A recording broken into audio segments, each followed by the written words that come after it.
ఈ పళ్ళని రంబాస్ అంటారు, ఉంది నేము.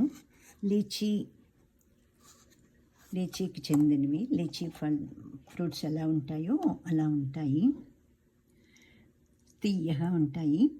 అవి పైనంతా గట్టిగా ఉంటుంది, లోపలేమో కట్ చేశాక మనకి ముంజులు ఎలా ఉంటాయి, తొక్కలు తీసేసాక అచ్చంగా అలాగే ఉంటాయి. లోపల మళ్ళా గింజ ఉంటుంది పెద్దది.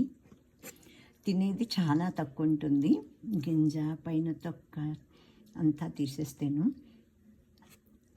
ఇవన్నీ చూడటానికైతే ఏదో సీ ఫిష్ లాగా అనిపిస్తాయి. ఈ అమెరికా వచ్చినప్పటి నుంచి, అంటే 21 ఏళ్ల నుంచి ఎన్ని రకాల ఫ్రూట్స్ ఇంకా ఫుడ్ ఐటమ్స్ కూడాను, వెజిటేరియన్ అన్నవి అన్నీ ఎన్ని రకాలు చూస్తున్నాము. Thank you.